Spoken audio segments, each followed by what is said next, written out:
రోజు అత్యధిక జనాభా ప్రయాణం చేసే మెట్రోను ఈరోజు విస్తరించాలనుకున్నాం. మెట్రోను విస్తరించడానికి ఈరోజు ప్రయత్నం చేస్తే ఎలాంటి మేము ఈ వ్యాపారంలో ఉండదలుచుకోలేదు, విస్తరణకు మేము అనుకూలం కాదు అని తేల్చాం.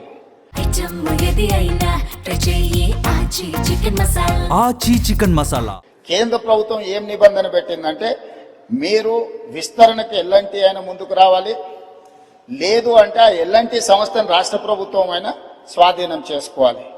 రాష్ట్ర ప్రభుత్వం కొంత ఎల్ఎన్టీ కొంత నిర్వహిస్తే నిర్వహణలో సమస్యలు వస్తాయి, ఆ తర్వాత ఈ ప్రాజెక్టు ప్రయోజనం లేకుండా పోతుందని చెప్పి కేంద్ర ప్రభుత్వం నిబంధన పెట్టడంతో ఈరోజు ఎల్ఎన్టీతో మాట్లాడి చర్చలు చేసి ఒక ఆఫీసర్స్ కమిటీ, ఒక క్యాబినెట్ సబ్ కమిటీని వేసి ఈరోజు మెట్రోను రాష్ట్ర ప్రభుత్వమే స్వాధీనం చేసుకొని దాదాపుగా 15,000 కోట్ల రూపాయలతో ఈరోజు మెట్రోను రాష్ట్ర ప్రభుత్వమే స్వాధీనం చేసుకొని ఇంకొక 76 కిలోమీటర్లు మొదటి విడతగా మెట్రోను విస్తరించుకోవడం ద్వారా ఈరోజు చాలా దగ్గర లాస్ట్ మైల్ కనెక్టివిటీ మిస్ అయింది.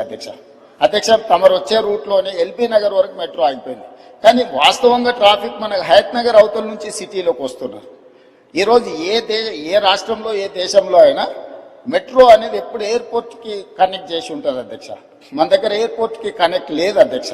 అందుకే ఈరోజు నాగోల్ నుంచి ఎల్బీ నగర్ నుంచి ఓఎస్సీ హాస్పిటల్ నుంచి చంద్రాయన్గుట్ట నుంచి రాజేంద్ర నగర్ నుంచి శంషాబాద్ నుంచి మనం ఎయిర్పోర్ట్ కనెక్ట్ చేస్తున్నాం అధ్యక్ష. అదేవిధంగా ఈరోజు గౌలిగూడ దగ్గరకు వచ్చి ఆగిపోయింది అధ్యక్ష. ఓల్డ్ సిటీలో ఎప్పుడు మెట్రో విస్తరించాలని ఆనాటి ప్రభుత్వం మంజూరు చేసిన తర్వాత తెలంగాణ రాష్ట్రంలో పనులు ముందుకు జరగలేదు. అందుకే ఈరోజు గౌలిగూడ నుంచి ఫలక్నామా నుంచి చంద్రాయన్గుట్ట జంక్షన్కి ఈరోజు మెట్రో కనెక్ట్ చేస్తున్నాం. ఐటీ పరిశ్రమలు ఉన్న ప్రాంతం రాయదుర్గం వరకు మెట్రో వచ్చింది. కానీ ఫైనాన్షియల్ డిస్ట్రిక్ట్ అదేవిధంగా నియోపోలిస్లో ఈరోజు లక్షలాది మంది ఐటీ ఉద్యోగులు పనిచేస్తున్నారు. దాన్ని అక్కడికి పొడిగించడానికి ఈరోజు చందానగర్ వరకు ఆగిపోయింది అధ్యక్ష.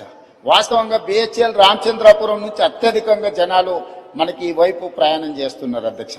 ఇట్లా ప్రతి దగ్గర లాస్ట్ మైల్ కనెక్టివిటీ ఎక్కడెక్కడైతే లేదో ఈరోజు ఆ లాస్ట్ మైల్ కనెక్టివిటీని విస్తరణ రెండవ విడత కింద ఈరోజు మెట్రోను విస్తరించడం ద్వారా ఈ ప్రాంతంలో నివసించే ప్రతి వాళ్లకు, విద్యార్థులకు కావచ్చు, ఉద్యోగస్తులకు కావచ్చు, ఈ ప్రాంత ప్రజలకు 76 కిలోమీటర్లు 24,000 కోట్ల రూపాయలతో నిర్మాణం చేయడానికి అన్ని ప్రతిపాదనలు సిద్ధమైనాయి.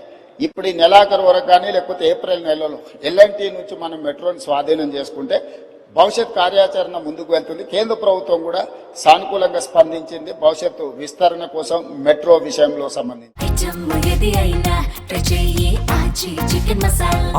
చికెన్ మసాలా